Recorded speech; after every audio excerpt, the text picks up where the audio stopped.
Welcome to EB5 Investment Voice, where attorney insights intersects with immigration investments.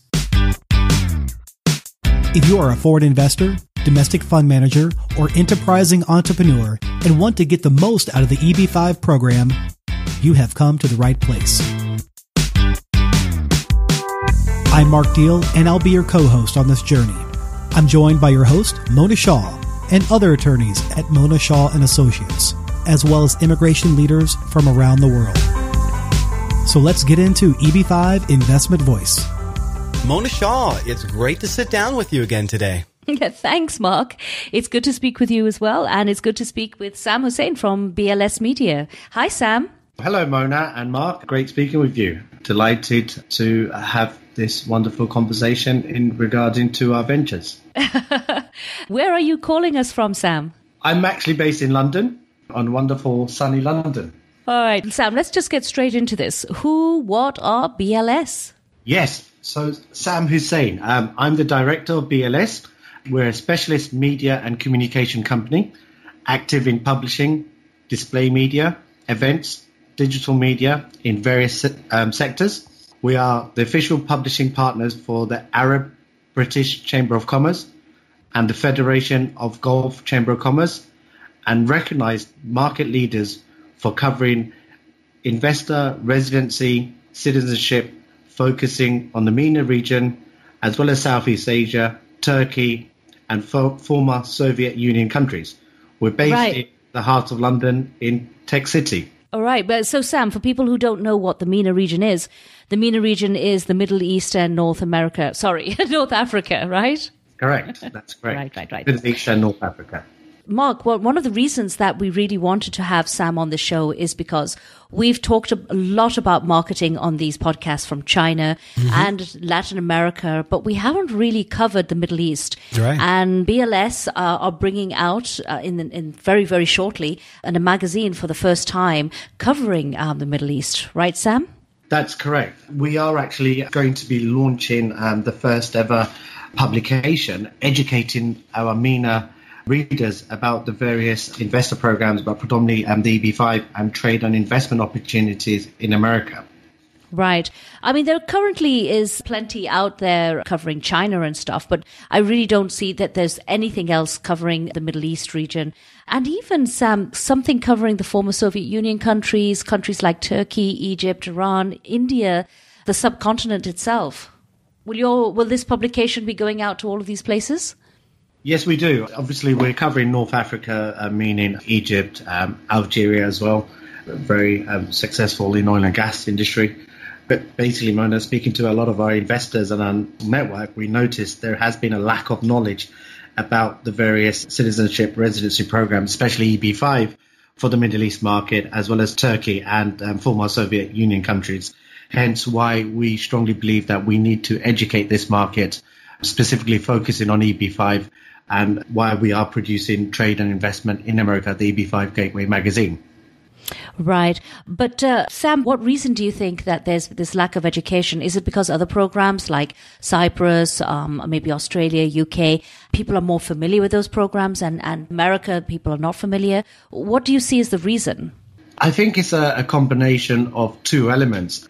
First of all, the people, or the programs in Cyprus, they're not far placed from the GCC countries, and they've actually made a huge effort to have brokers and offices in the Middle East region because they see it as a huge potential and opportunities.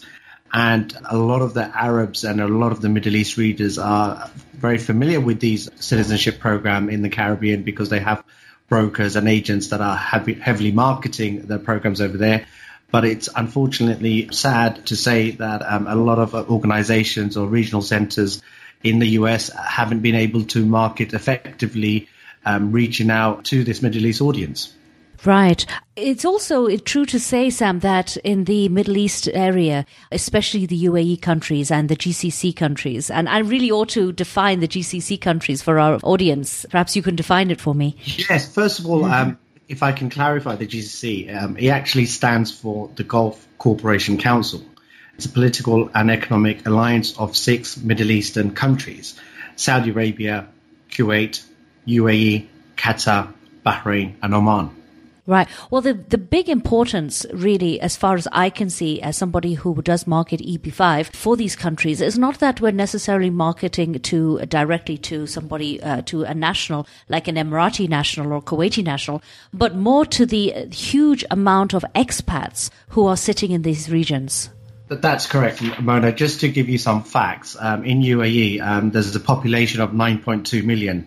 7.8 million are actually expats, and the rest, 1.4 million, are Emiratis. So there's a huge potential targeting expats in UAE or the GCC region. And many of these expats are from the Indian subcontinent, India, Pakistan, Bangladesh. Uzbekistan, Turkestan, Turkey, Afghanistan, Bangladesh, India, Pakistan, Nigeria, South Africans. It's very diverse. Right, of course. Anybody who goes to Dubai regularly knows that. But the main point, I suppose, for listeners who really don't understand the politics of this region is the fact that you could live in these countries for 20, 30 years plus, but you never gain citizenship. And that really, because you don't have the roots, that's really is the reason that a lot of people, they go out there, they work, they make money because, of course, they're not paying taxes, or at least not direct taxes. Yes. Yeah. And then eventually, children want to go to university or they need to just settle down. And that's why they choose a country to settle to. That's correct, Mona. First of all, in order to have a license, you need to be sponsored by a local. And they could be running their business for 20, 30 years, but they are not guaranteed to have a passport. To gain a Qatari passport, for example, it's very difficult, literally impossible to gain a passport from any of the GCC region. So, yes, these ultra-high net worths find it very difficult to travel into various countries because these guys are more global citizens, hence why it's more important nowadays for a lot of these expats that have actually resided in the GCC to look at various citizenship or different second passports. It's critical now. Right. But do you feel like it's become fashionable, or is it more something that they really need to do? Because in countries like China, for example, it is fashionable as well to have a second passport. I won't say it's fashionable. It's actually critical to close a deal. For example, an Iranian cannot enter Saudi Arabia. With the second passport, they can actually close a deal. Just to give you an example, one of my cousins who actually has been living in Qatar for over 20 years, whenever he's flying out for businesses, because he has an Indian passport, it's very difficult for him to get clearance because when he comes into Qatar, they don't look at his wealth or his background or his, accommodation or what he's done. They purely look at his passport, and, it's a huge pain and huge difficult for a number of these ultra high net worths. So getting a second passport or residency eliminates those factors. Yeah. And also, Sam, I want to really discuss with you because you've actually spoken, now you've spoken a lot to a lot of people, a lot of EB5 practitioners, stakeholders over here. You do see an awful lot of ignorance where it comes to the Middle East with Americans. Isn't that correct?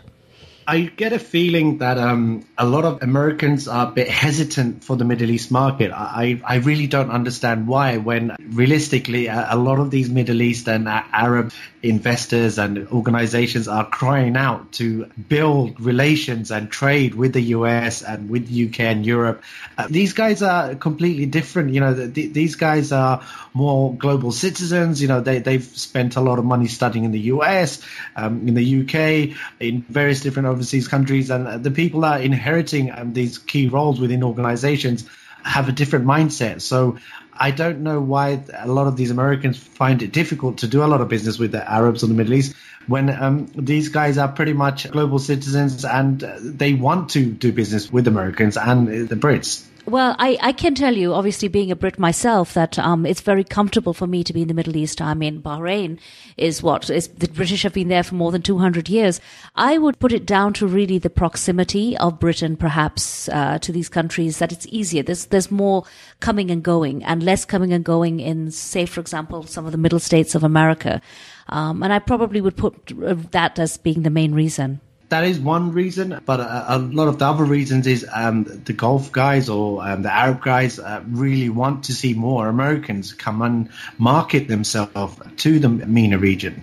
They actually like to meet people. They actually want to collaborate with people. So that marketing and outreach and the message out to the Middle East readers got to be critical that, yes, we are open for business and we do want to collaborate with you. And that's what the British have been very successful at. The amount of trade delegations and investor forums that take place, we're organizing 2 this month.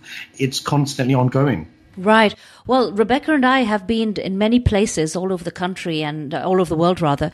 And often we're the only American in the whole seminar. And there will be at least 4 or 5 or maybe more companies from the UK. And there's just us single people from America. So, yes, I totally agree. But tell us, Sam, tell us a little bit more about trade and investment, the EB5 Gateway. Yeah, so it's the first ever actually publication that would be produced in English and Arabic for our readers. We've spoken to a number of investors and network, and a lot of them have actually commented there's a lack of knowledge and information out there to understand how the EB5 program works. A lot of these Middle Eastern investors cannot obtain information online. For example, in Sudan, Google is restricted. So we at BLS are trying to educate these agents, brokers, family offices, private wealth managers, investors, informing of the various immigration, especially the EB5 program, how it works.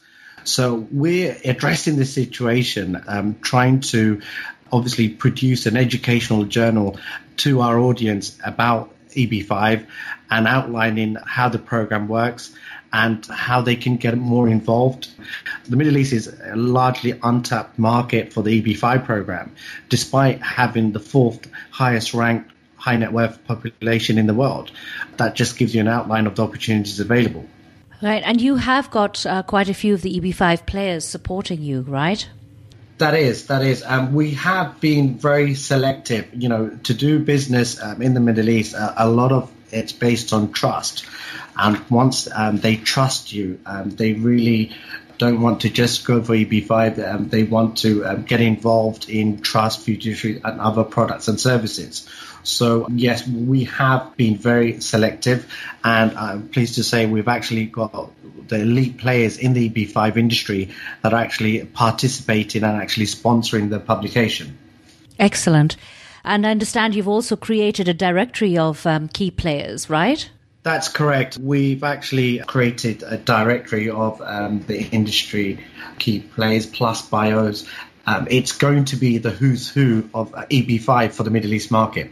So, Sam, I get asked questions all the time about the differences between marketing in countries like the Middle East and marketing in countries like China.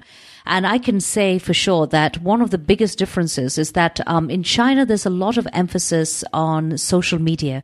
Whereas outside of China, like the Middle East countries, like the GCC countries, there's more of an emphasis on print media. What are your views? That's correct. A lot of people have to be aware that a lot of social media elements are banned in the Middle East. For example, in Sudan, Google, there's restricted access. WhatsApp, for example, it's not like in China where they're dependent on WeChat. A lot of the social media elements are actually, it's restricted in the Middle East. So it's important that we get the message out to these investors, and hence why we're producing this trade and investment in America, the EB5 Gateway. We want to constantly get that awareness and brand recognition out to the Middle East readers. That's why we're doing 3 editions this year. The first edition will be out very soon, and the final edition will be produced in time for the Citizenship Expo taking place in Abu Dhabi, 2nd till 4th of November 2017. So Mona, I have a question for you. You've obviously been very successful in marketing Mona Shah Associates to the Middle East market, and you do get invited to a number of conferences and events. I understand recently you've been invited to speak or create a panel which at the Citizenship Expo that's taking place 2nd and 4th of November. Perhaps you can explain to our audience what efforts you've done in the Middle East in order to get that recognition and brand recognition, and why you're getting a lot of inquiries from investors from the Middle East. So now you're turning the tables on me, Sam. This is fun. I love this. I love this. Yeah, well, I think that what really people ought to know is that, again, outside of China, marketing is different. In China, and like some countries like Vietnam as well, it's more of an agent relationship. Outside of China, it's not. It's a relationship with professionals. There is, as Sam mentioned before, there's a lot to do with trust. So if you have relationships with banks and CPAs and other lawyers, those are all people who are in that trust element. And then I think because we write a lot and we are actually peer a lot at places, people have started to recognize our name. And Sam, I believe that's why we are getting all of these invitations. That's true. And you do a lot of coverage through the Citizenship by Investment magazine, which is produced by BLS Media and gets great coverage for the Middle East region. That's right. Well, Mark, just to let you know, the Citizenship by Investment magazine, which we have been featured in, covers all the countries, not just America. And that's interesting for anybody who don't really know where they want to go.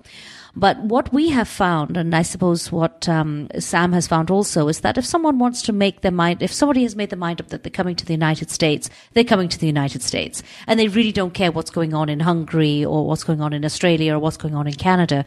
It's more for people, Citizenship by Investment is more for people who really don't know where they're going or what's going on in the other regions. And especially professionals. Professionals like to read that. So it sounds like the Citizenship by Investment publication, which is also done by BLS, obviously this new publication, EB5 Gateway, it's not the first time that BLS has done a publication. In fact, as Sam mentioned in the top of the interview, publications are one of the key areas that they focus on. And it's not the first time they're doing a immigration or citizenship type publication. They're building off of the experience that they have with Citizenship by Investment. So, Sam, let me ask you this. I know the first publication of EB5 Gateway is coming out. What are some of the elements in that first publication that you're excited about? Yes, I'm very excited because we have one of the most prestigious and sought figures that are actually contributing to this publication. And we've been able to achieve this on the back of our reputation and collaborations with a number of the business councils and the Chamber of Commerce and, of course, Mona Shah Associates. And we feel that a lot of the investors really need an introductory to EB5. And there isn't any publication out there that they do read heavily on magazines, publications, textbooks. And we are the only organization that's been able to find a niche in the market to educate these readers how EB5 works and obviously educating them the best way forward in order to apply via the EB5 program. It sounds like this first publication of EB5 Gateway is going to be, as you said, an introductory to the EB5 program to the Middle East. And then from there, you plan to build off of it with the second and third that you have coming out this year? That's true, Mark. Okay. Mark, I should also state that as well as educating, the MENA regions, etc., I feel that we're educating the Americans too, because, for example, very few people in the industry even understand what Sharia banking is or just how important it is for financing, not just in the GCC, but it's one of the most fastest growing product in Malaysia, and even the Chinese are into it. That's true, Mona, and I just want to add something to that. Recently, when we were in Dubai, we helped to educate a number of Americans that were first time ever entering the Middle East market, were absolutely gobsmacked with the amount of American brands that are out there. A lot of them were naive. They never thought McDonald's would exist over there or huge brands. You've got a massive billboard of Trump golf course. And they were absolutely amazed. And, so it's a great education and learning curve, as Mona said, to a lot of the Americans that, yes, these guys love foreign brands and they love American brands as well. Okay, so let me ask a question that I know we've all been thinking about. I'm sure the listener has been thinking about it as well. President Trump has been in office for 2 months now, and there's obviously been a travel ban and lots of back and forth on that, and what has resulted in the final copy, or at least the copy that we have today, 2 months being in. How is the travel ban affecting, interest coming from the Middle East? Well, actually, wealthy Arabs are rushing to sign up for the US EB5 program, which is offering the investor green cards. And it's actually, there's been actually more inquiries regarding the EB5 program now than ever before. Yes. Why do you think that is? Two elements. One, the deadline. And first is the deadline. Second, it's obviously, there's obviously discussions, the fees might go up. Oh, that's certainly true. Oh, well, there's also, if I could just interject here, Sam, I think there's been some discussions among some people as well that investors may be exempt from travel bans. Yes. One other element, Mona, is what we need to make our audience aware of. The EB5 is not necessarily just for Muslims and Arabs. It's also catered towards expats that have made a lot of the money during the oil and gas and construction era and the boom. And a lot of these investors need to park their money in safe havens. UK, USA, for example, plus countries that provide the best education. You know, a lot of these wealthy, high net worth individuals love to send their kids to the top universities, and the US seems to be top of the pile. So please, inquiries for the trade and investment in America, the EB5 Gateway Program, please contact BLS Media. Visit our website on www.blsmedia.co.uk or call us on 01144 207-241-1589. Thank you so much, Sam, for joining us on EB5 Investment Voice today. Thank you, Mark, and thank you, Mona. Thank you, Sam. Thank you for being with us today on EB5 Investment Voice. The topics presented in this podcast is informational in nature and is not to be taken as specific legal advice. If you have questions on the topics presented in this episode or other investment immigration needs, please contact Mona Shah Associates. Mona and her attorney staff can be reached at mshawlaw.com. That's MSHAH law.com. Make sure you don't miss our next episode focusing on a different aspect of the EB5 program by subscribing to the podcast. While you're at it, leave us a rating on iTunes. If you really found this episode valuable, share it with someone else that could benefit from this information. Until then, I'll see you on the next episode of EB5 Investment Voice.